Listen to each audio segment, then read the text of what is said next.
pansit. Eto na yon. Legit na to, under na. Tuloy-tuloy na to, guys. Ang masayang hiyawan sa peryahang ito sa Naik, Cavite. Napalitan kamakailan ng sigawan at takot. Nang ang isang bagon ng kanilang octopus ride Kasi hindi nakalak mo.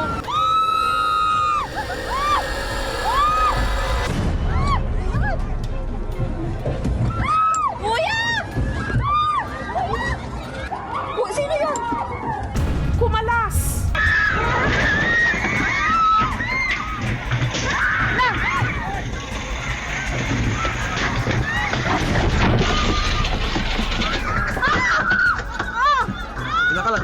Ganyan ka lang. Oh my God, paano kami dito sa taas? At bumagsak sa lupa. Aray! Kuya, bakit bilis? Ang sakit! Bilis lang!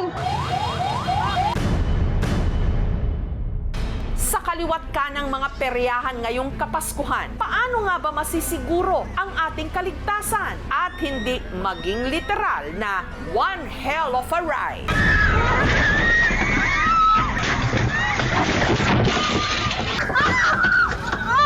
Aray! Hindi Pasko kung walang perya. Pero mag-ingat lang ho ha, dahil sa Cavite, ang masaya sanang bonding ng magkakapatid nauwi sa trahedya nung ang sinasakyan nilang octopus ride kumalas. Nito lang nakaraang linggo nung nagkayayaang magperya sina Camille at ang kanyang mga kapatid. Birthday po siya ng tatay namin, kaya yan po mag-dinner. Then after that po, punta daw po kami ng perya, tapos sasakay po sa rides. Isa sa mga sinakyan nila ang paboritong cheap thrill ng marami, ang may 8 galamay kagaya ng pugita. Kaya tinawag na Octopus Ride. Si Camille at Ruth magkasama sa isang bagon habang sina Jomer at Joanna naman ang sakay ng isa pa. Pero bago pa umandar ang ride, si Camille meron na raw napansin. Sabi ko po dun sa operator na nagsakay sa amin, "Kuya, bakit ganyan yung upuan namin? Parang tabingi." "Ganyan talaga yan, ma'am." Sumakay na po kami. Parang wala na sa akin yung takot ng ikot. Ang inaisip ko yung pagtalsik eh. Di na rin po ako nakababa nun. Pero talagang gustong-gusto ko pong bumaba. Hanggang sa kalagitnaan, may narinig na silang tunog ng bakal na nanggaling sa umiikot na mga bagon. Malagutok. Kasi hindi nakalak mo. Parang may nagkakrak, parang may lumuluwag na parang bakal dun sa ilalim. Makailang ulit daw nila itong ipinaalam sa operator. Tuwing pag-ikot po namin, tuwing pong napunta po kami dun sa pwesto niya, sinasabi po namin na, "Kuya, may nalagutok." Habang sumisigaw din po kami, marami din po nagsisigawan na parang nag-e-enjoy po dun sa rides. Kaya po siguro hindi rin po kami narinig. Hanggang nangyari na nga ang kanilang kinatatakutan. Ang isa sa mga galamay ng octopus ride na nasa likod lang ni na Jomer at Joanna, tuluyan ng kumalas at bumagsak sa lupa.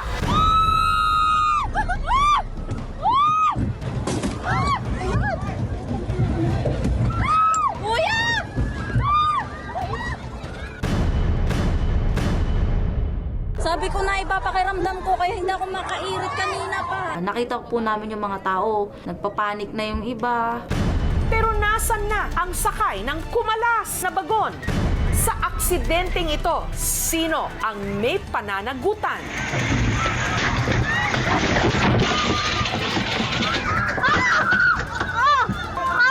Aray! Pag-usapan po natin sa aming pagbabalik. Kuya, bakit bilis? Ang sakit! Ang octopus ride na sinakyan ni Camille at ng kanyang mga kapatid may bagon na kumalas at tumilapon.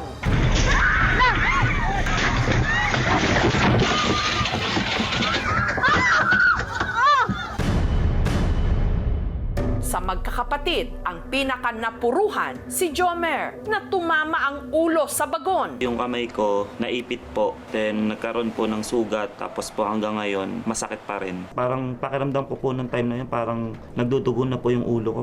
Ang ride agad pinatigil. Oh my God, paano kami dito sa taas? Si Nico, hindi makaalis sa bagon na kanyang sinakyan. Na-stuck po kaming dalawa doon 8 to 10 minutes. Ang hita naman ng pinsan niyang si Chine na ipit ng bakal na railings o harang nung nadaganan sila ng bagon na nasa kanilang harap.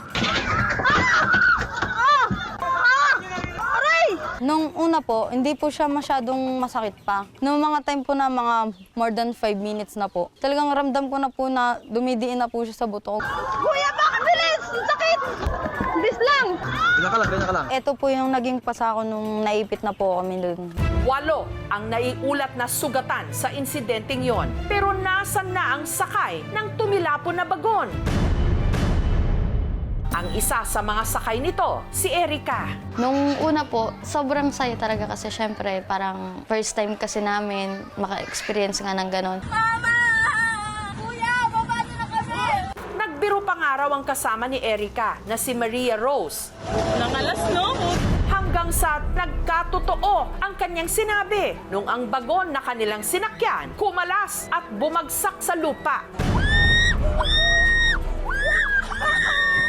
Yun na talaga sabi ko kung maaano na kami, tegig. Si Maria Rose nagtamo ng pasa. Si Erica naman nawalan ng malay. Pagtama ng bakal, wala na, hinimatay na po ako. Tapos yun na po, wala na po ako maalala. Ang mga staff at empleyado ng perya agad daw tumawag ng rescue. Tulong-tulong buhatin! Isa, dalawa, tatlo. Hindi po, nakadagan pa rin po. Aray!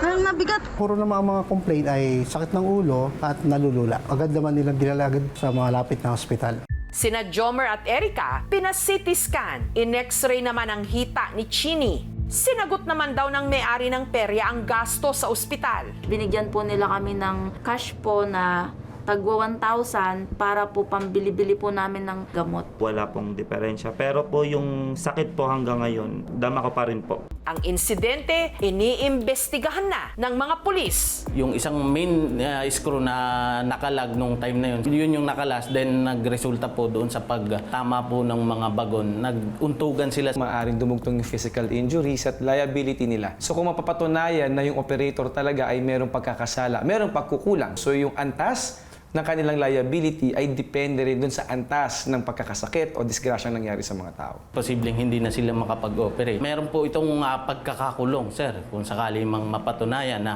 may kapabayaan. Magkaroon ng regulation national level na lahat na nag-ooperate ng ganitong klaseng ride, ma-maintain yung quality of safety. Also make sure na pag nag-issue ng insurance, isang operator well-kept at maintain ang equipment.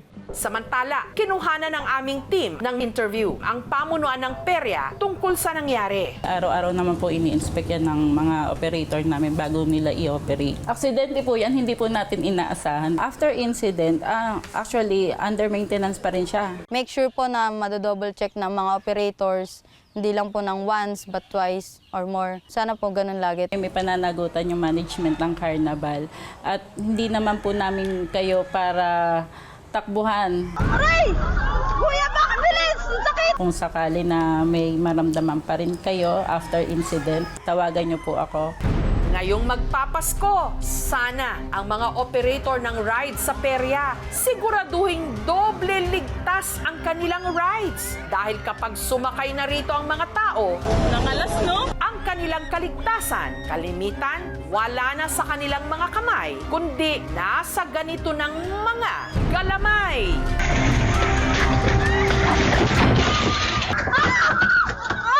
Aray! Gusto nyong mag-shopping, pero gusto nyo ring makatipid. Kung dati sa mall ang sugod, ngayon sa mga bodega at tindahan na nagbebenta ng mga bagsak presyong make-up, gadgets, appliances, pati nga motorsiklo. Gusto mo ng bagong gadget o appliances ngayong Pasko, pero ang budget mo tight?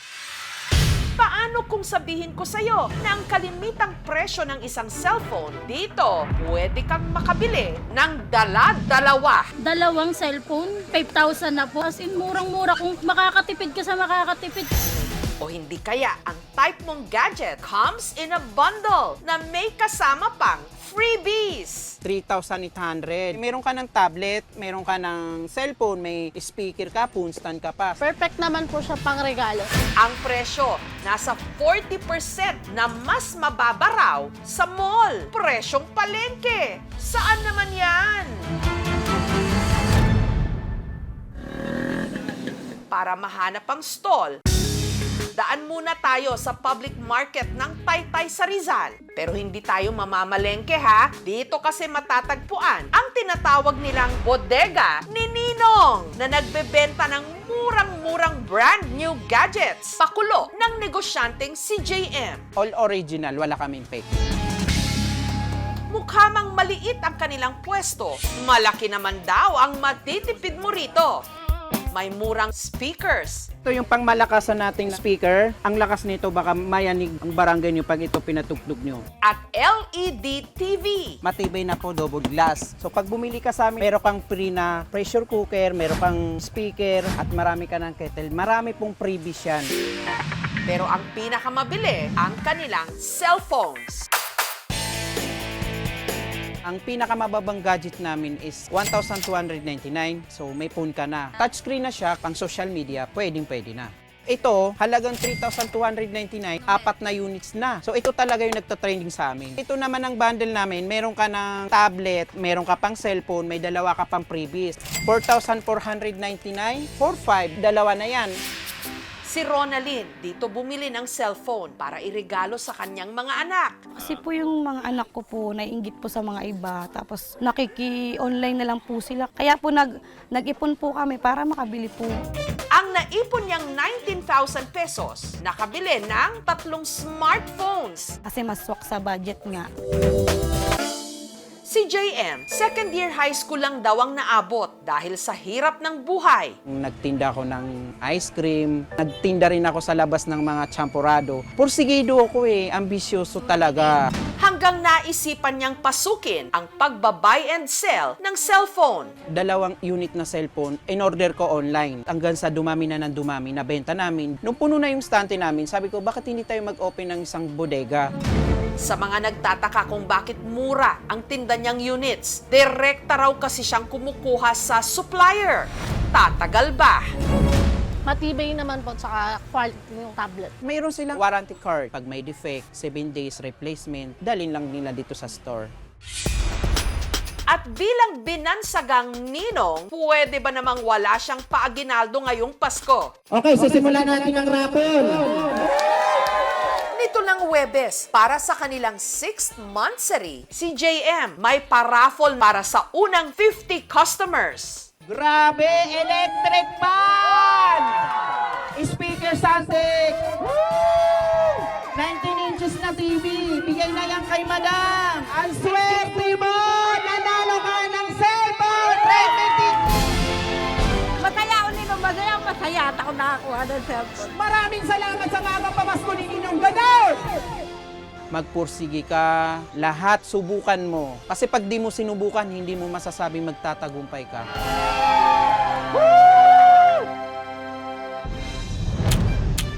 Para naman sa mga kikay dyan, sugod na sa clearance sale ng warehouse na ito sa Quezon City, kung saan ang mga makeup at iba pang beauty products naka 50% off ngayon. Hindi na namin iniisip yung kita. Gusto namin, ma-feel nila na, pag Pasko may ganito akong pupuntahan as a makeup lover. Garantiya nila, talagang makakamura ka. Ang mga lipstick, eyeliner at eyeshadow, mabibili lang mula 20 to 200 pesos. Meron din silang mga buy one, take one. Yung mga lipstick, mga foundation, meron ding mga skincare. Kaya naman alas 7 pa lang ng umaga, mahaba na ang pila sa labas ng warehouse. Isa sa mga nagtiyaga ang suki na ng clearance sale na si Angel. Inagaan po namin mga 6:30 a.m. po para mauna po kami sa loob.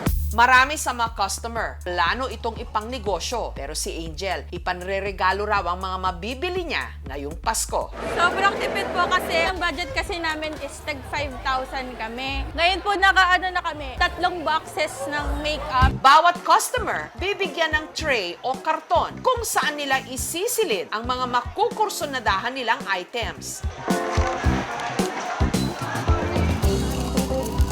Kada oras, nagre-replenish din sila ng items sa dami nga ng namamakyaw. Perfect kasi pang gift. Malaking tipid siya compare sa mall. Sinamahan ko yung girlfriend ko. Ang beauty products, sarili raw nilang gawa. Pero dahil clearance sale, kamusta naman ang expiration date? A lot of the products between 2 to 5 years yung expiration date. FDA approved po lahat ng products. Always do a patch test first before you apply it. Kung ang hanap mo naman, branded items, pero ang budget mo, tight, tara sa warehouse na ito sa Quezon City, kung saan ang mga mabibili, surplus items. Napaka-expensive nito sa Japan. This is highly collectible and very, very durable. Meron sila ritong signature bags at relo. Nakakakuha tayo ng mga high-end brands. Ibebenta po natin siya ng lahatan. Okay, this cabinet is a rare one. This came from Italy and the wood is called ebony. Sa panahon ngayon, wala ka nang makukuhang ganon. May mabibili rin ditong mga rare collection items, gaya ng lumang cameras, turntables, at drum sets. Presyo niya sa market is napakamahal, pero dito makukuha lang nila ng a fraction of the price. Karamihan sa mga gamit dito, galing Japan at UK. Pero ang bentahan ng mga gamit dito, bidding style. Isa sa mga dumayo mula pa Cavite, ang online seller na si JP. Quality talaga yung mga items. Tas mura lang namin nakukuha. Pagdating sa bodega, nagbayad si JP ng registration fee at saka siya binigyan ng bidder card. Para sa first item natin, ayan, ganda. Okay, mga utensils, dami na yan. 300 to start me. 300 po natin pa 600. Karaniwang nagsisimula ang bidding sa 100 pesos para sa mga maliliit o kung tawagin, half-box items gaya ng mga ceramic. So, the bidder number 61, thank you. Ayan, mga copper. Nasa 1,000 pesos naman ang starting bid sa mga high-value items na karaniwan mga antigong gamit. Kailangan mo yan. 2 peraso na. Pero ang talaga raw pinag-aagawan, mga branded na relo. Down to 50. Ayan, 50,000 na lang yung tatlo. 48,000. 48,000. Walang 48. 40. Ayan, 45,000. 45,000 na. 45,000 going twice. Okay, so to be the number 407 for 45,000 pesos. Thank you, ma'am. Okay, next. Kuha ko yung tatlo, nakuha ko lang ng 45,000. Yung tatlo, jackpot yun. Sa relo, tinitingnan nila kung may ginto, kung may bato, at syempre yung brand. Paalala lagi namin sa mga consumer, titingnan mabuti kung itong mga produkto na to ay may expiration date dapat. Kung under mandatory certification scheme yung mga produkto na binibenta. Sa mga ninong at ninang dyan na naghahanap ng ipanreregalo ngayong Pasko, ang inyong mga pwedeng pang-aginaldo, heto! Bagsak presyo!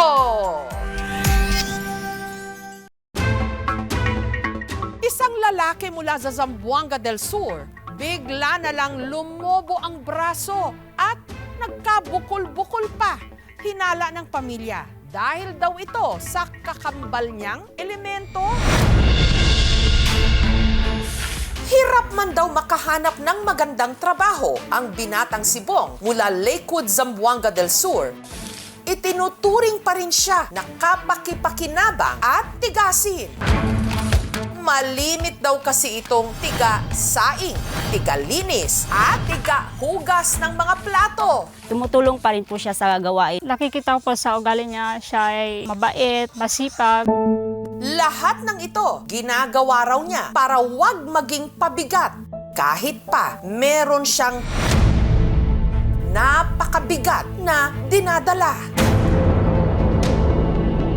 Ang kaliwang braso kasi ni Bong lumobo.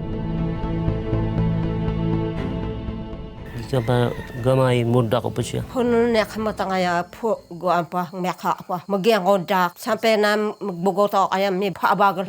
Ang timbang nito, 5 kilo. Ang laman, lumawlaw na. Tinubuan din ng maliliit na bukol ang kanang braso, pati na ang kanyang batok at likod. Gidabo ko na dapat sama rin dumao, guwanan dapaan, masahit.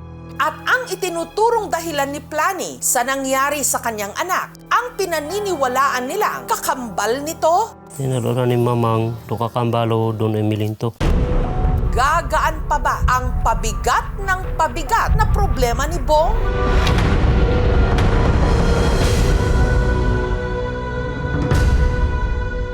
Dito sa bahay ng kanyang kamag-anak sa Sitio Tuburan, nakikitira ngayon si Bong. At dahil kailangan niyang makisama at ayaw maging pabigat, tumutulong siya sa mga gawaing bahay. Mata o alas 2, mga gasok plato. Kung mo sabon, kanay po mo habit plato. Kung isa ka kamot, di kahawid ni. Madalas niya rin binibisita ang kanyang ina na si Plani sa kanilang bahay sa bukid, kung saan siya naman ang nakatoka sa pagtatanim ng kamote. Rak gang ulo ni naman doon. Kulay mo rak.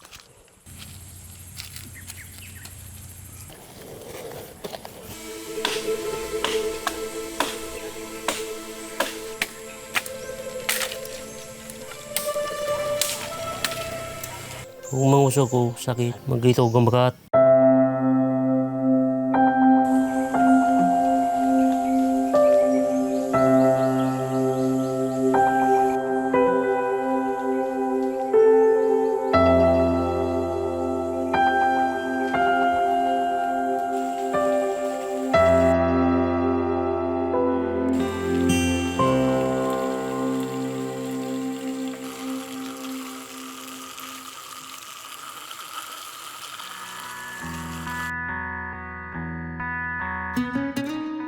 Dahil sa kanyang sitwasyon, hirap din siyang makahanap ng magkakasya sa kanyang damit.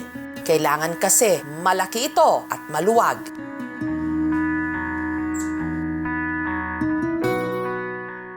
Liyaga akong gambagad lako, katulong ka na at biyang kanan.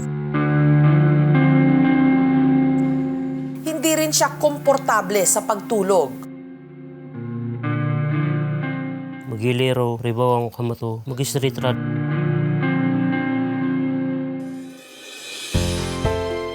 Samantala, para hindi maburyong, inaaliw ni Bong ang sarili sa paglalaro ng bilyar. Kasi pag madlamat rindan, tungod ka mato. Hinong danan, madlamat o guguno to rindan. Pero anumang iwas niya na mapansin ng iba, madalas pa rin daw siyang sentro ng atensyon. Mula tao sa kuwa, kay binuang sa kuwa. Kaya tuloy lumaking mahiyain. Minsan madaling magagalit, lalo na pag may naririnig siya na na alita na hindi maganda tungkol sa kanya, tinatawag siya na para siyang alimango, ganun. Kung mula tao sila sa kuwa, suko man ko. Di na tuluay, malatan si Puna. Ano man ang ginahimo mo pag tinitignan ka nila? Tago.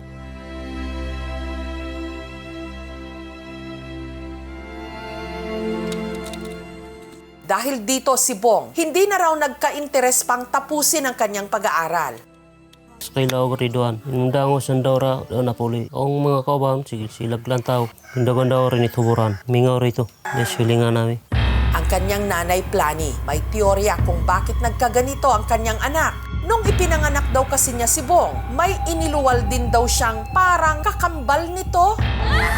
Doon, may pataya kang guminawa sito, dumanan. Miyuna ito, ayan, si Beng, bibinaya ito, dumanan. Guminawa, mi andi danding, may nagkatahaw, jibon. Ipinaguhit namin ang sinasabi niyang kakambal. Tinubuan na matamba, niya ka po.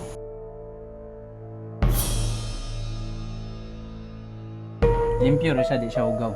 Wala dugo-dugo. Limpyo Ryan. Inani ba? Inani ang dagoy.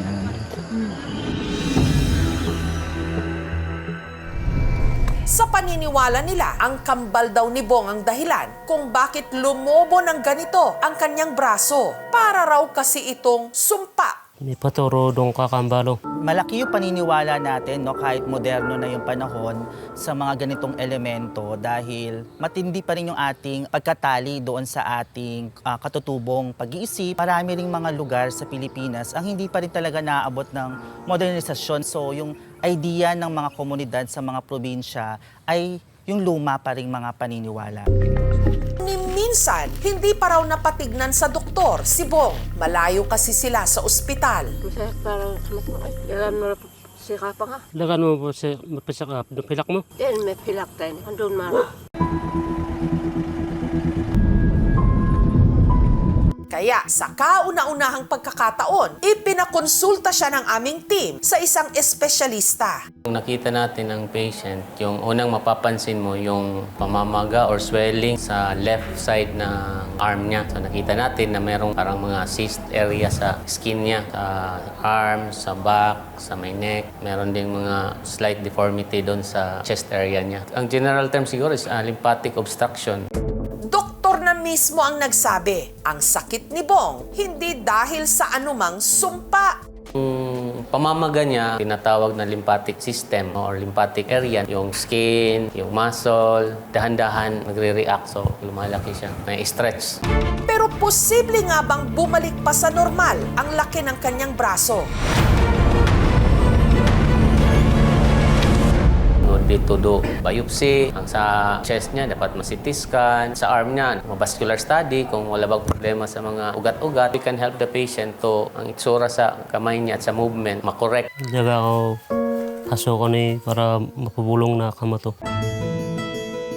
Nagpaabot ng regalo ang local government unit ng Lakewood. Ang opisina sa MSWD na andam para kaninyo nga tabang, apoy sleeping kits nga pwede ninyong magamit, no, para komportable mo sa inyong pagtulog. Nakakasiguro po kayo na yung ating tanggapan ay bukas para i-monitor yung kanilang kalagayan at maibigay pa natin kung ano pa mang tulong ang pwede nating maipagkaloob sa kanila. Na ating mga livelihood, amo ang i-priority sa para matagaan mo o para sa inyong panginabuhian. Salamat. Niyago ba? Baka tibangan nyo. Salamat. Kung tutuusin, bawat isa sa atin, meron namang dinadalang mabigat na problema. Pero anumang suliranin, gumagaan kung meron sa ating nakikipagkapit-bisi.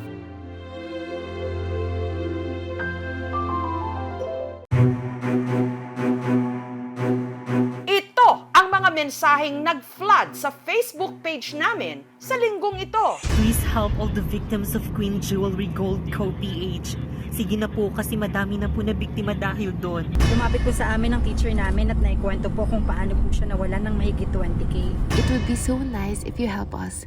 May nanghihingi ng tulong, mga naloko sa inakala nilang ginto. Yung 24,500, bibili ko sana yun sa gold bilang investment ko rin sana. Nasa 127,000 po lahat ang na-scam nila sa akin. 13 man ko po, yung price po is 20,140. Ngayong bigayan ng mga Christmas bonus at 13th month pay, paano nga ba makakaiwas na hindi masisilaw sa patibong ng mga ganitong gold jewelry scam? Sa nakalipas na mga taon, marami ang nag-invest sa gold o mga gintong alahas. Kahit ano pa raw ang disenyo, basta totoong ginto, tumataas daw ang value. Magandang investment daw ito at ang kikitain sa ginto, hindi raw tutubuin sa bangko. Kaya nauso ang pagbabuy and sell ng mga ginto kahit pa online. Ang teacher mula Samal, Bataan na si Leia, dating gold reseller. Nung magkaroon na po ako ng income, maisip ko po saan ba magandang mag-invest. So isa na po doon yung gold. Hanggang may nakita raw siyang ad o advertisement sa Facebook. Ang tinutukoy ni Leia, ang Queen Jewelry Gold Company PH. Aminado siya, kuminang ang kanyang mga mata sa ganda ng offer. Compare po sa other shop, mas mura po yung gram. Sa Queen po kasi, ang una po nilang post na nakita ko is trincore lang. Dinoble check naman daw ni Leia ang page at mukhang legit. Ang dami ko nilang followers. Meron ko silang 66,000 followers sa Facebook. Meron din po silang 63k likes. Maliban sa mga ibinibenta nilang alahas, ipinopost din daw sa page ang kanilang mga proof of transaction, review ng mga satisfied customer di umano, business permit, pati na mga award na natanggap daw ng kanilang kumpanya. Pinagkatiwalaan ko po na hindi po ako nolokohin and inisip po na sikat po sila sa mga tao na marami din po umorder. May freebies po sila na 1 gram gold necklace kapag po naka-order ka ng more than 5 gram. Isa din po yan sa mga factor kung bakit bill po ako nahikayat. Kaya si Leia napa-check out o napabili tuloy. Yung mga napili ko po is yung pendant po na medyo malaki. Bali 3 piraso po. Total po na grams is 5.3. Yung price po is 20,140. Many people flock directly sa gold dahil steady nga yung demand niya. Kung ang mismong gold ang business mo or di kaya may mga gold ka, yung mismong price niyan consistent and it goes up regularly. Pero ang policy daw ng page, full payment first before shipping. Limited time lang din daw ang kanilang sale. Kinabukasan ng araw po na yon, magtataas na daw po ng 100 to 150 yung price per gram ng gold. So kailangan ko nang magbayad kasi baka bukas hindi na ganito yung presyo. Nag-transfer na nga ng mahigit 20,000 na bayad si Leia. Pero lumipas ang mga araw, ang mga in-order niyang alahas, hindi pa rin dumarating. Kaya kinutuban na siya. Hindi pa lang po ako nakapag-research. Na-discover po namin na scammer po pala yung aking nakatransact. Meron po siyang ibang mga biktima sa Facebook, nakapost po sila. Huli ko na po na-realize na ako po ay naloko online. Sinubukan daw kontakin ni Leia ang seller, pero cannot be reached na raw ito. Blocked na rin daw siya sa page. Nanlumo po ako dun sa pera na sayang. Akala ko po makakapag-invest po ako ng gold. Yung pera ko po naging bato pa. Kaya si Teacher Leia natuto ng leksyon sa napakasakit na paraan. After po nang nangyari, syempre po na-realize ko na hindi lahat ng nakikita online is totoo. Isa pa sa lumantad na biktima rin daw ng Queen Jewelry Gold Co. PH, ang nursing aide na si Adonis mula City of Naga sa Cebu. Noong nakaraang taon pa raw niya nakikita online ang jewelry shop na ito. Tinignan ko yung mga gold nila, tas mura lang naman yung grams nila, 3,400 ang per gram nila. Doon ako naiganyo na bumili. Nagplano talaga ako na bibili ako noon para sa kung sakali kung anong mangyari sa mama ko, may maisanla ako. Nitong Hulyo raw napa-check out ng alahas si Adonis. Ring sana yung bibilihin ko. Tapos yung huli, yung bracelet na yung binili ko. Bawat grams, 3,400 times ko na lang 7 grams. 24,500 po ang lumabas ng computation ko po. Yung pirang pinagbili ko po, galing po yun sa benepisyo ng mga healthcare workers during COVID. Gaya ni Teacher Leia, sinabihan din daw si Adonis na magtataas ng presyo kada gramo kinabukasan. Kaya naman siya na-pressure na bumili. Kasi mag-cut off daw sila by 12 midnight ng July 1, mag-price increase na sila. Habang mura, bili na daw. Doon na ako bumili agad. Pero si Adonis, wala ring natanggap sa in-order niyang gintong alahas. Nagmakaawa lang ako sa kanila na sana ibalik yung pera. Mahirap lang kami. Nag-block na sila sa akin. Ang natangay naman sa single mom mula Naga City sa Bicol Region na si Andrea, di niya tunay na pangalan, umabot ng 127,000 pesos. Ang napili ko po sa kanila yung gold necklace po with pendant. Tapos nag-order po ako ulit ng isang pendant. Bali, 3 items po. Naipadala ko po sa kanila lahat is 77,000 po. Pero nung naipadala na raw ni Andrea ang bayad, kumbaga sa love life, ang seller, siya'y ginost. May contact number, kinukontak ko, di makontak. Sana dumating na lang sa akin yung item, kahit di na kayo mag-reply sa akin. Tapos yung nakita ko na lahat, sinearch ko na, scam pala, lahat. Ang dami palang biktima. Tulirong-tuliro na raw si Andrea kung paano mababawi ang perang pinaghirapan niya. Hanggang sa may nag-chat sa kanya. Pwede daw po maripan yung cash na yun galing sa Queen Jewelry. Sabi po nila kung ano daw pong laman ng account ko po, yun po yung maibabalik nila sa akin. Tapos may binigay nila sila sa akin na links po. Pero na-transferan ko agad yung account ko. Dahil sa desperasyon, si Andrea agad nag-cash in ng 50,000 pesos sa kanyang online wallet account. Kasi expect ko kasi sabi nila, mabalik yung kahit papaano po, kahit 50,000 lang. Pero pati ang inaasahang refund na 50,000 pesos, hindi rin daw dumating. Si Andrea, na-scam pala ulit. Nanghina na ako nung time na yun. Grabe, para akong lumulutang noon. Hindi kasi ako makapaniwala eh. Hinala ni Andrea ang pangalawang nanloko sa kanya. Bahagi pa rin ang modus ng mga nasa likod ng Queen Jewelry. Nasa 127,000 po lahat ang na-scam nila sa akin. Na-ipon ko po yun siguro 10 years. Para sana po sa anak ko po, para sa pag-aaral nila, para hindi po ako mahihirapan. Sana po may konsensya man din kayo. Kasi mahirap po kumita ngayon ng pera eh. Huwag na kayong magloko. Magtrabaho kayo ng maayos. Pinaghirapan po namin yan. Sinubukang tuntunin ng aming team ang address na nakalagay sa Facebook page ng Queen Jewelry. Kasama ang ilang kinatawan ng Valencia Municipal Police Station. Pinuntahan nila ang address na di umano tanggapan o opisina ng jewelry shop. Sir. Ma'am, nandito kami ma'am kasi ito yung tinuro na address sa ma'am, Queen Jewelry Gold.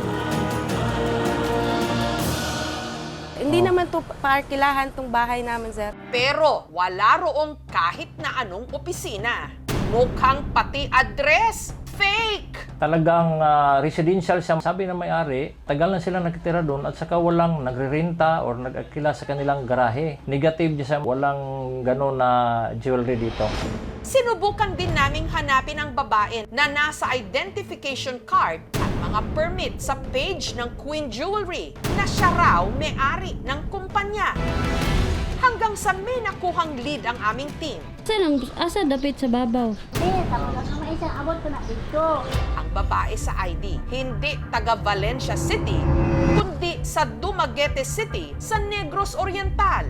Tumanggi siyang magpa-interview. Pero paglilinaw niya, hindi raw siya ang may-ari ng Queen Jewelry, kundi biktima rin daw siya. We have already reported this to the police and took actions against this. And we asked advices from the PNP here sa Dumaguete. They said that we shouldn't be really worried about it since the ID was altered. That name printed on that ID is not her name. Ang maaari po nating isang pangkaso dito ay yung computer-related identity theft. Pangalawa po, yung Article 315 or the swindling estafa of the Revised Penal Code. Also, the Data Privacy Act. Penalty po dito ay nakadepende po sa gravity of the offense. Though magiging 1 degree higher yung magiging imprisonment niya, 6 years and 1 day to 12 years po ang magiging imprisonment. And the fines naman po, minimum of 200,000 pesos. Base sa sariling investigasyon ng mga na-scam, ang Queen Jewelry, ilang beses na di manong nagpapalit-palit ng pangalan online. Nagbago na naman yung Facebook logo nila, iniiba nila yung pangalan ba, pero same, nandun pa din yung word na Queen Gold. Ayon sa records ng DTI, hindi rehistrado ang business name na Queen Jewelry. Fake document yung pinapakita nila. Nalumo po ako dun sa pera na sayang. Nag-trust ko ako sa maling tao. Gusto ko talaga silang managot. Kailangan i-report na lang yung page na yan para wala na silang mabiktima.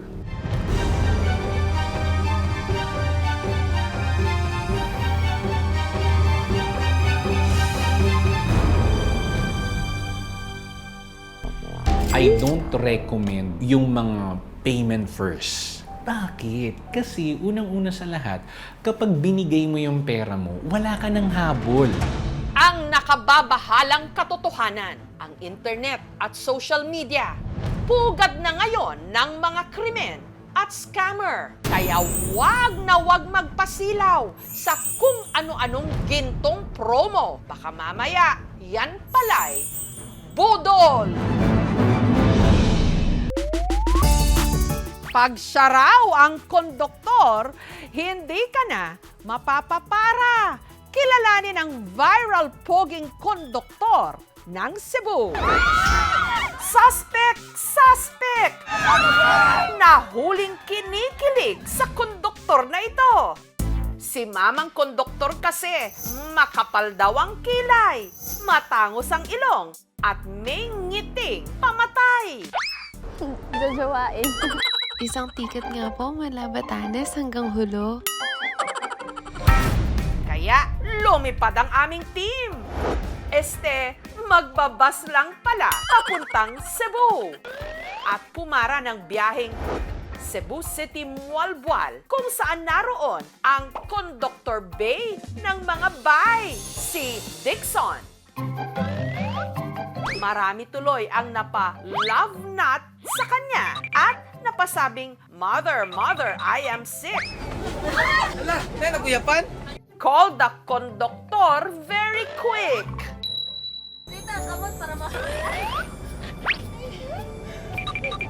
Ang taga-ticket sa bus, hindi akalaing ang isang simpleng video ang magiging ticket para magka-interes sa kanya ang publiko. Nalipay kay pan mga kailangan ning konsert nga ni support ba. Then naulaw kay simple wala ko kay bawa to nga na videohan di ay. Wala ko ga-expect ba. Kahit siksikan doon sa bus, fresh na fresh sa tignan, malakas yung dating niya. Kung una, nagsayag kamay kay videohan kung wala kabalo, pero pagka dugay-dugay na daw, okay naman. Sa 6 na taon na pagkukonduktor ni Dixon, hindi raw ito ang unang beses na may nakapansin sa kanya. May mga pasahero nga magpa-cute-cute, may smile ko sa mga pasahero, akong kindat-kindata, malambing yung tono. Asa ka manawag ba? Pwede ba sa puso mo? Kung marami sa mga pasahero, parang mga mandirigma kapag siksikan sa bus. Si Dixon, parang bagong ligong baby pa rin. Dixon, freshness reveal naman dyan. Siyempre, maligo, perfume, para fresh. Para hamis ang now, magamit ako papaya soap o lotion. Hilig ko kaog mga utan. Nag-exercise ko mabuntag. Bata pa lang, pangarap na raw ng tubong Negros Occidental na si Dixon na makapunta sa kung saan-saang mga lugar. Pero kung ang iba, tuto pa rin ang dream na ito sa pamagitan ng pagiging flight attendant o piloto. Si Dixon, noon pa man, target na raw talagang maging konduktor. Ang pagkonduktor kay free ticket na ko para makatog ng lugar. Sa pagkokonduktor din daw kasi sila binuhay ng kanyang tatay Donald. I-clear na lang gid siya mantrabaho o konduktor. Kay usapon pa, idulo taman pug ka, nalipay yun ko nga, gi-idol ko sa kong anak. Ang dalawa niyang kapatid, mga konduktor din pala. Opo, si Dixon, galing pala sa pamilya ng mga konduktor. Masaya ako sa trabaho ko bilang bus conductor kasi kapag umuwi ako sa amin, hindi na kailangan pa magastos. Pamilya, libre din. Maasahan po sila, masipag po sila sa trabaho. Taong 2018, nung naging konduktor ng bus si Dixon. Tara, sakay na! Hindi man daw kalakihan ng sweldo, ipinagmamalaki niyang marangal ang kanyang trabaho.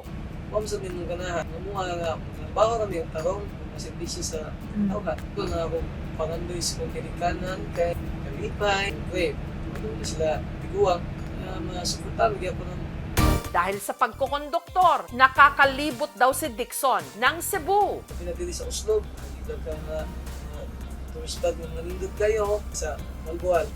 Beaches. Pero sa dinami-rami raw ng magagandang lugar sa mga probinsya, sa isang tanawin daw talaga nabihag ang kanyang puso. Sa dati niyang kaopisina na madalas niya rin noong kasabay sa bus, si Ivy. Nung sumakay ako, lumapit siya sa akin, nakipagkwentuhan, sobrang madaldal. Ma'am, stoplight ka? Ano? Kay dili magud mawala kung paglantaw sa imo. Ikaw, stoplight ka? Kay, di sa mawala akong paglantaw sa imo. Tinuod? Nga naman. Akong sukli, wa pa ni mo nabalik. Ambi.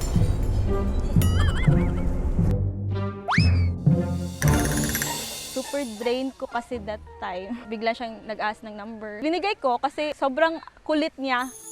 Consistent siya sa panliligaw at saka sa pagiging mabait. Tsaka pagiging loving. Minsan, sinasadya ko na sumakay sa bus niya para makita ko lang siya na bumabiyahe. Kalaunan, naging sila at tinahak ang kanilang road to forever. Meron na sila ngayong 2 anak. Ang dagan sa mga kinabuhi. Like, para nagbas nga, naginay lang, kapag yung ginagman, solusyonan lang. Responsible, sweet father din po siya. Every time uuwi siya, palaging nag-aano sa mga kids, nagwe-play. Kamot ko nga mag-ipon kay para mauli mi sa Pasko, sa Ligos. Tumili dito mag-itsubena para kuy-kuy kita. Mamingaw jud nga imong anak walayo nimo. Si Dixon, yung mga anak, pag ginamo nakauban, mga 3 tuig ang milabay, nagsibuhi namin.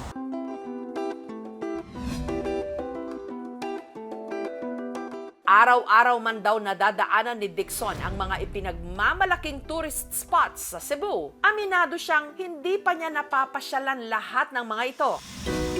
Kaya sa araw na ito, tigil pasada muna siya para siya naman ang mag-enjoy sa Kawasan Falls sa bayan ng Badjan kasama ang kanyang misis. Mabuhay!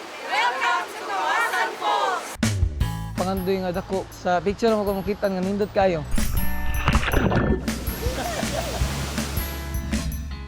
Nindot kisa feeling, siyempre nakaligo ko sa gablo o bugnaw nga tubig. First time na ko nakari dire nga amo orang malabyan kada biyahe. Nag-dinner date din sila kasama ang mga anak. Kung naa kay ganahan unta nga makauban dire kan aning ano siya buena kinsa man to. Siyempre akong mama o papa, mamiss na ko sila kay siyempre wala na sila sa layo. Wala mi na dugan na mi wala nagka-kauban lang salo-salo.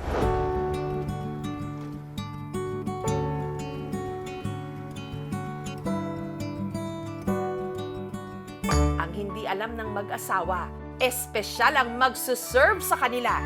Walang iba kundi ang kanyang tatay Donald at nanay Russell na bumiyahe pa mula Negros Occidental pa Cebu para lang makasama silang muli sa Noche Buena makalipas ang 3 taon. Kauban, sweet love, spaghetti love.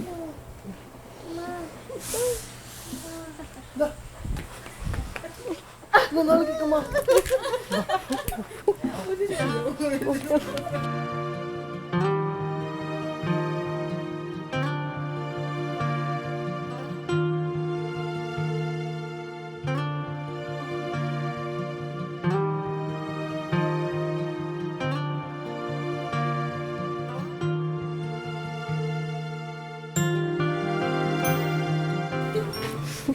Kukulit.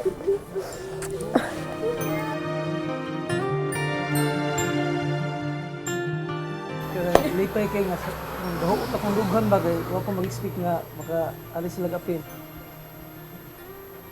Lipay kay jud. Salamat kayo. Pagkatapos ng mahabang panahon, nakita rin ng proud lolo at lola ang kanilang mga apo. Nakita juga nga kita pud mi nga wa pay Pasko.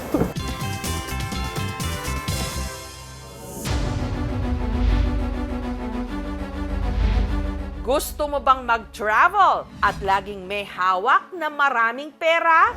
Take it from Kuya! Mag-konduktor ka! Tara, sakay na! Happy 20th anniversary mga kapuso! Para sa iba pang mga kwentong KMJS, i-follow lang ang KMJS Facebook fanpage at ang GMA Public Affairs Facebook account. Mag-subscribe na rin sa GMA Public Affairs YouTube channel. Milagroso kung ituring ng ilan ang Santo Entierro o 3 hinulid na imahen ng patay na Hesukristo sa bayan ng Gainza sa Camarines Sur. Pero ang mga imahen pinag-aagawan ngayon ng simbahan at ng pamilyang nagsasabing 50 taon na nilang binabawi ang mga ito. Sa kasagsagan ng hagupit kamakailan ng Bagyong Christine, nagbayanihan ang mga tiga-Gainza sa Camarines Sur para i-rescue hindi mga tao, pero Narito ang tatlong imaheng ito ni Santo Entierro o yung imahe ng natutulog na Hesukristo na mas kilala sa kanilang lugar sa tawag na tatlong hinulid. Nanlumo sila sa sinapit ng tatlong imahen na di umano napabayaang nakalubog sa baha sa loob ng kapilya. Nung oras na yun, nasaan sila? Ilang araw na nakalubog doon. Bakit hindi man lang ninda naisipan? Yung paa niya, yung nalusaw na yung mga pintura, parang inaamag na siya. And then nagkaroon ng mga crack and damages. Ang ilang deboto, masama tuloy ang loob sa mga taga-kapilya na dapat daw sana siyang nangangalaga sa mga imahen. Bakit pinabayaan nila? Kaya sina Clemente gusto raw bawiin ang mga santo, lalo't ang nagmamay-ari raw ng mga di umano milagrosong imahen, hindi ang kapilya, kundi ang kanila raw pamilya. Ngunit yan inako nindo ang bagabat na responsibilidad sa pag-atamang katulungin ulit. Sino ang mas may karapatan sa Santo Entierro? Sa nakalipas na mga dekada, sa kapilyang ito sa Gainzan, nakalaga ang tatlong imahen. Ang Diyos Ama na may hawak na tupa, ang imahe ng Ina na may hawak na ibon, at ang Diyos Anak na siyang bukod tanging nakadilat.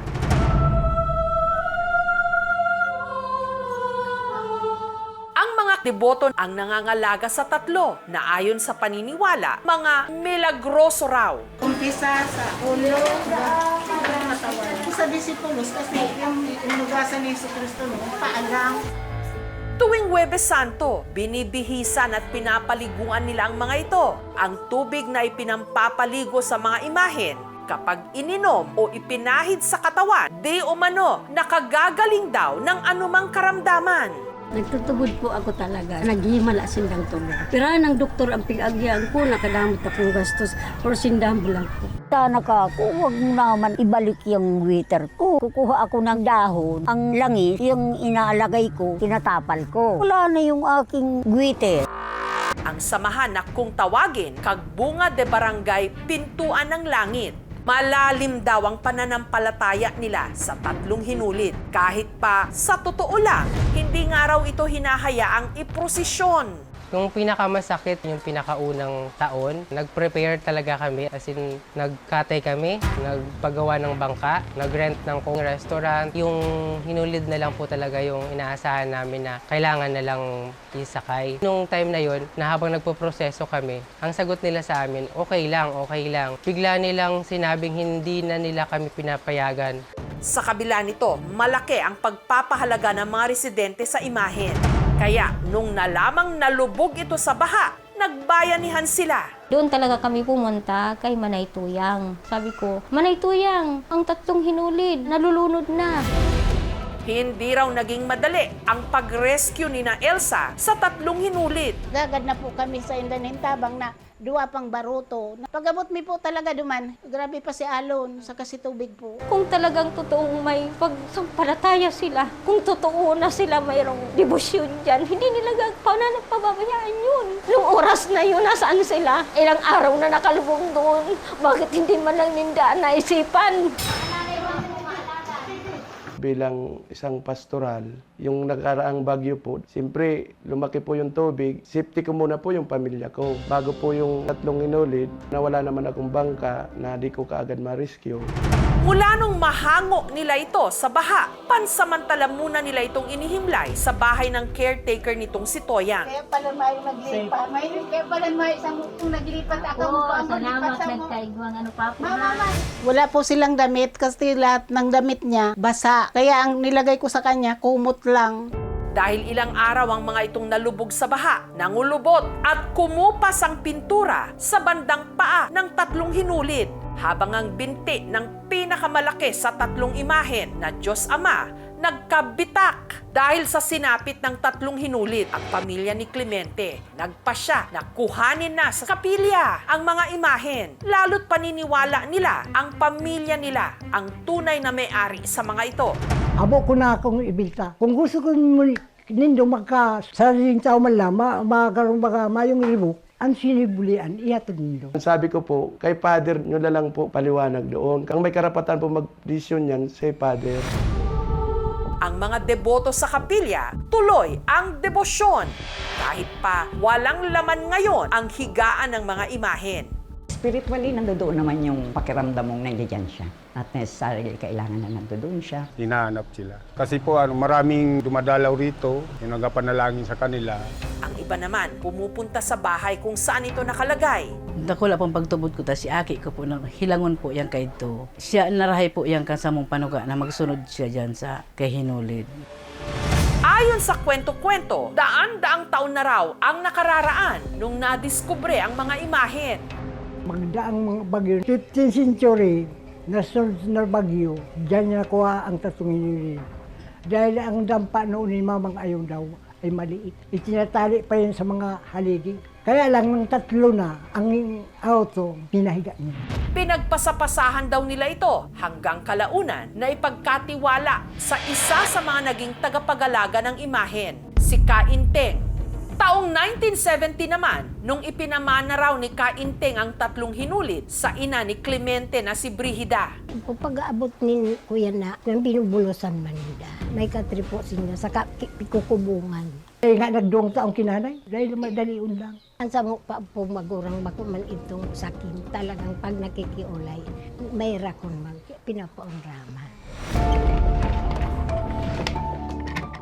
At bilang katibayan na isasauli nila sa pamilya ang mga imahen, may pinapapirmahang kasunduan si Brigida sa mga nanghiram noon sa Santo Entierro. Ito yung lumang kasulatan. Ito yung parang handwritten pa nga siya eh. Tapos ito naman, naka-typewriter pa siya. So, sobrang luma ng papel, medyo malutong na. Ito yung original copy. Kung sakali man pong hanapan kami ng ebidensya, ito po yung ipapakita namin. Hanggang sa hiramin din daw ang mga ito ng kawani ng barangay. Sabi po dangani, susubliun man lang ta, ipoprosesyon. Ang matatanggap daw na donasyon mula sa mga dumalo sa prosesyon ang siyang gagamitin para ipaayos ang kanilang simbahan. Dahil sa may tiwala naman daw si Brigida sa mga tiga-barangay, hindi na raw ito nagpapirma pa ng kasunduan. Nag-ayaw ang taon, pag nailing ni nanay, ang nirmisa, bago naman ang atok dahil nagtuturo. Pare, kukunin ko rin 3 hinulid. Ang 3 hinulid, sinubukan daw bawiin ni Brigida. Pasensya ka na ha. Mismong tao na sa mga barangay ang may ayaw. Makailang beses po nagtaray yung lola ko daw. Kaso yun nga po, pinipigilan na ng taong bayan. Since ang lola ko ayaw sa gulo, nanahimik na lang po siya. Sa kabila nito, patuloy pa rin ang debosyon nila sa 3 hinulid. Nung nabuo nga ang Kagbunga de Barangay Pintuan ng Langit, pinamunuan ito ng anak ni Brigida na si Clemente. Kahit na ayaw nilang ibigay sa amin or pahintulutan, ginagawa po rin po namin yung taon-taon bilang isang debosyon pa rin. Malaking tradisyon yan at hindi yan taliwas. Hindi natin sinasamba ang imahen. Ang sinasamba natin ay yung Diyos na ipinapahayag, ipinapakita ng isang imahen. Pero dahil tila pinabayaan daw ng mga tigapamahala ng mga imahen nung hagupitin ng Bagyong Christine ang Kabikulan, dito na raw nagpasya ang mag-anak na bawiin ito sa simbahan. Maintindihan niya rin, maayo kung maraot na intindihan ko na ano pa man. Gusto ko lang maganap ang debosyon na pinangako ka sa kong ina. Mautob ko si pinangakoan ni nanay na mag-ataman sa tulungin ni Lord. Dapat, bago sila nagdesisyon, dapat sinauli niya kaagad yung wala ng kalamidad. Kami yung may karapatan, bakit kami pa yung pinagkakaitan? Sabi ko kito yan, puno yan tiyang tagasan talani. Dahil sa ibigay sa pa, ini nakabilta, madidipisilan na naman kita. Ang alitan sa kung sino ang tunay na may karapatan sa pagmamay-ari ng mga imahen. Sinubukang idaan sa barangay pero tumanggi silang pakuhanan ang naging usapan. Hindi po pumayag si Clemente. Sabi niya daw na hindi niya ibibigay sinulid. Sabi ni Kapitan, ang mabuti doon na lang sa palasyo sila mag-usap. Hiningan din namin ng komento sa issue ang kanilang parokya. Pero hindi raw muna sila maglalabas ng opisyal na pahayag sa ngayon. Gayunman, inendorso na rin daw nila ang usapin sa kanilang arsobispo. Lumalabas po sa mga ebidensya na itong imahe na ito ay pinahiram. Pinayagan nila na yung imahe ay mapunta sa pangangalaga nitong simbahan. Pero hindi nangangahulugan na nalipat ang naked ownership. Hindi ito ibinigay ng pamilya. Ngayon, ang sunod na hakbang kung hindi sila magkasundo sa level ng barangay ay iakyat ito sa korte. Ato bang sa amin kadit man akong napupugulan. Nagpagkatong inintrigana sa sakong ina. Ang problema kasi dito, yung mga deboto, maraming pupunta dyan, hinahanap ang 3 inulid. Ang pakiusap ko po, sana ibalik niya na yung 3 inulid. Samantala, habang patuloy pa rin ang diskusyon, mananatili raw muna ito sa poder ng caretaker nitong si Toyang. Dahil ka mo nagkakairintindihan, di ko yan ibababa. Halat ko po si Padi kung ano-ano dyan. Ang mga imahen, gaya ng 3 hinulid, dapat nagbibigkis ng pananampalataya at hindi ng pagkakawatak-watak.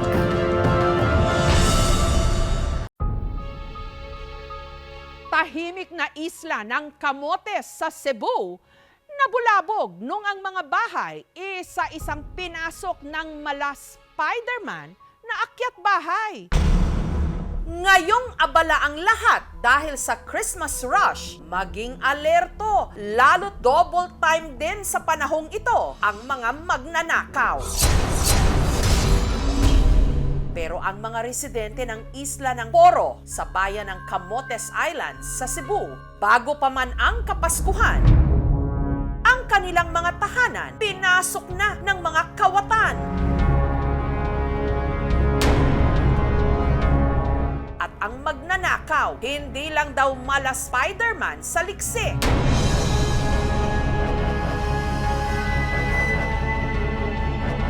Tila kumakapit din daw sa kapangyarihang itim.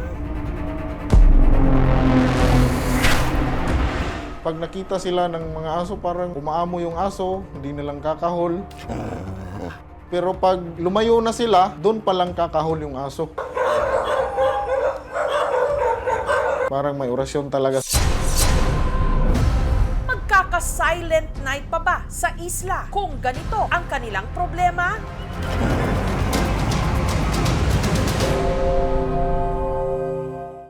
Isa sa mga nabiktima ang guro mula Barangay Mabini na si Lloyd.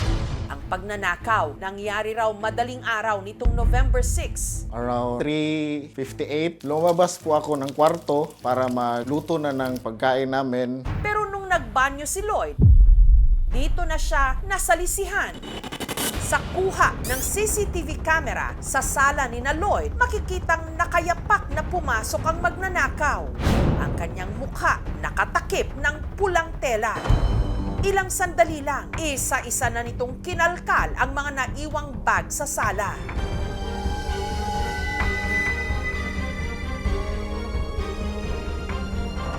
Tila may sinisilip-silip din ito sa isang nakabukas na kwarto.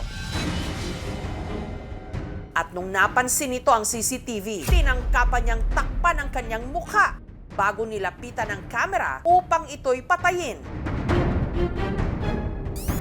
At dito na niya isinakatuparan ang maitim niyang bala. Narinig ko yung sliding window namin na nagsara. Doon, nagsimula akong mangamba. Pero huli na ang lahat para kay Lloyd. Nalimas na kasi ng magnanakaw. Ang niloan nilang 60,000 pesos. Panggastos daw sana sa panganganak ng kanyang misis. Pagtingin namin sa bag, open na siya. Tsaka yung lalagyan ng pera, open na siya. Siyempre, nagalit kasi wala akong nagawa. Sobrang nakakalumo. Pero ang pinaka-ipinagtataka ni Lloyd kung paano parang palos na kumilos ang kawatan. Wala talaga kaming naramdaman na may tao bang pumasok. Yung steps kasi niya, parang Spider-Man na di mo talaga maririnig. Hinala tuloy ng mga tao sa kanilang lugar. May ginamit daw ang magnanakaw na orasyon.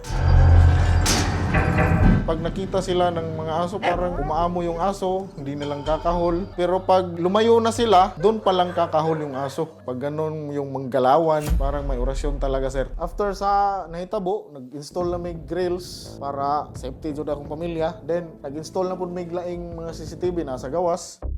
Ang tiga-barangay Tegis naman na si Sheila, nasa kahimbingan ng tulog nung nilooban nitong November 12. Nung nagising daw siya, nadiskubre na lang niyang nawawala ang kanyang bag, pati na ang inipon niyang 200,000 pesos. Umiyak ako, nandun lahat. Ang kanyang bag nakita na lang daw sa labas ng kanilang bahay. Sumigaw ako. Sumigaw din yung kapitbahay namin. Sabi niya, may bag daw na bumagsak dun sa bahay nila. Nakalatag yung mga IDs. Pagtingin daw niya, ID ko daw po. Gaya ng nangyari kina Lloyd, si Sheila, meron ding ipinagtataka. Bakit hindi tumahol yung aso namin? Marami naman kaming aso. Kunting ingay lang, itong asawa ko, magising ka agad. Hindi siya nagising. Ang pinigilan niya lang talaga na hindi siya marinig yung tunog ng pinto. Tsaka na siya lumabas. Ang pera para pa naman daw sana sa operasyon ng kanyang tatay Pablito na may colon cancer. Bininta namin yung kalabaw niya, yung inahin tsaka yung anak. Nag-share na rin yung mga family namin kung anong pwedeng maiambag para sa operation niya. Ko binuhos lahat pag-iisip ko tsaka pagsisikap ko na makalikom ako ng ganyan na halaga para sa papa ko. Sobrang sakit kasi buhay ng papa ko eh. Yun yung parang hindi ko ma-explain kung anong gagawin namin. Mahirap lang talaga kami, nagsusumikap lang. Pagka wala ng buhay tong ama ko, wala talaga kayong ibang masisisi. Siguro kayo. Yun yung pinakamasakit na parang naghihintay lang kami na mawala na lang yung papa namin dahil sa ginawa nila. Sobrang unfair ba? Ayon sa tala ng mga pulis, nasa 20 bahay na raw ang pinasok ng magnanakaw. At ang natangay nito, suma total, halos ₱250,000. Hanggang madaling araw nitong November 22, ang sunod na pinuntirya ng magnanakaw, ang bahay ni Christine sa Barangay Esperanza. Sa kuha ng CCTV, makikitang natutulog si Christine at ang kanyang mister nung biglang may sumulpot na paa. Ang kawatan kasi dumaan sa bukas na bintana. Pero si Christine tila naalimpungatan.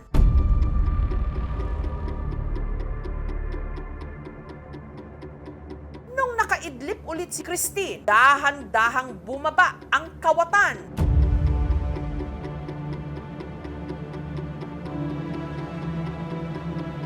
At agad na tinangay ang isang bag na may lamang pera, alahas at ATM card.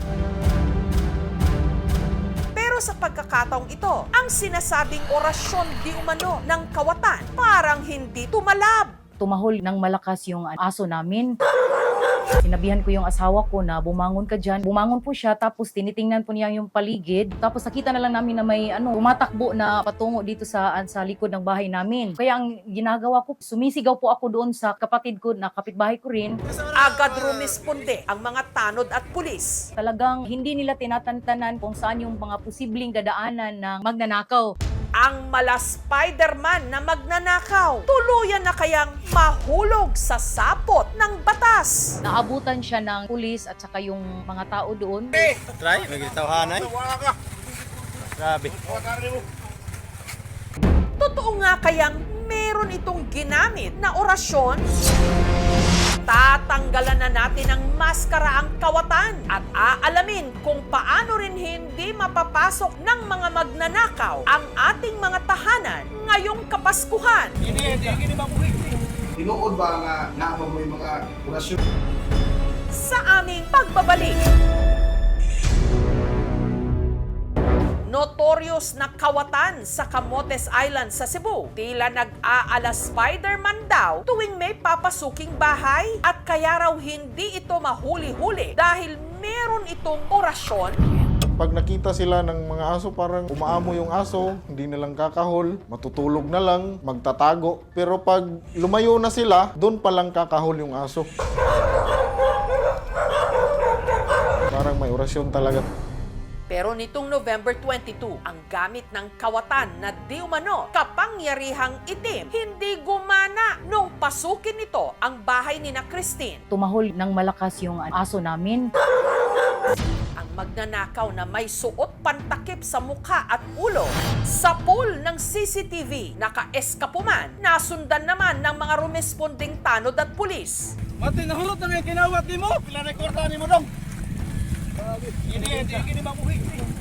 Natrap siya sa barbed wire. Nahuli talaga siya. Apatay na nung gabi ko ka.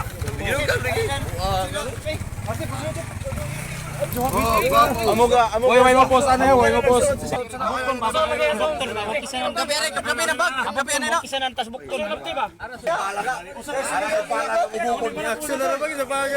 Ang suspect nakakulong ngayon sa Municipal Police Station ng Poro na sa pagkakatong ito, hinubaran na ng maskara ng mga otoridad. Ang suspect itago natin sa pangalang Ekoy.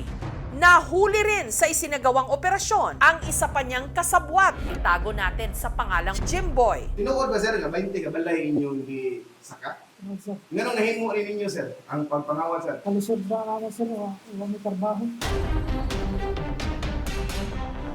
Identify na po natin yung mga suspect at nakanakan po natin ng casing surveillance para sila ay madakip. Sa monitoring po naman po natin, wala naman po din sila dito sa ating lugar dahil naman po nahuli din na po natin yung mastermind nila. Bukod sa pagnanakaw, napag-alaman na ang mga suspect sangkot din sa illegal drugs. Meron tayong final na kaso sa kanila for robbery, for carnapping. May file din na kaso na baril at meron din pong final na kaso na for 9165 or violation of illegal drugs. So kasalukuyan ngayon sir, na-file na po natin for inquest proceeding yung kaso nila. Nasa korte na po. Pero totoo nga bang may gamit silang orasyon sa pagnanakaw? Tinuod ba nga naabang mo yung mga orasyon kaya ang inyong saktan nga balay dili daw kamata? Ang tanong, maibabalik pa kaya ang perang ninakaw nila? Kabilang na ang dapat sana'y pampaopera ng ama ni Sheila at panggasto sa panganganak ng misis ni Lloyd. Sabi nila, malabo na daw kasi yung nagnakaw is parang palaboy-laboy lang na tao. Parang nawala na talaga kung ng pag-asa na mabalik yung pera sa amin. Sana man lang meron mga tao pa na mabubuti ang loob na gustong tumulong sa papa ko. Kailangan namin ang tulong ngayon. Pasensya na po kayo, pero kailangan talaga. Nag-file na po kami ng kaso sa suspect. Ngayon, pasaylo sir na nabuhat ko na. Ito ba nga sir? It's very important for people to really save their money in bank. Sa bahay kasi, syempre aside sa pro na pwede siyang manakaw, no, pwede rin magka-typhoon, mabaha, or magka-earthquake, o worst case scenario, no, or of course kung masunugan man. Prevention is better. Siguraduhin na maayos yung mga locks ng bahay. Meron kang number siguro ng local police stations ninyo. Very important din po, no, na hindi manlaban. Parati tayong on the watch sa mga tao na mga kaduda-dudan sa lugar natin. Part na lang din po sa programa natin yung police visibility natin, continuous interaction kasama ang mga local government units natin sa pagpaigting ng ating seguridad sa ating lugar. Ang mga magnanakaw, aktibo tuwing magpapasko. Kaya you better watch out. You better not cry dahil mukhang hindi lang si Santa Claus ang magtatangkang pumasok sa ating mga tahanan. Thank you for watching mga kapuso. Kung nagustuhan niyo po ang videong ito, subscribe na sa GMA Public Affairs YouTube channel. And don't forget to hit the bell button for our latest updates.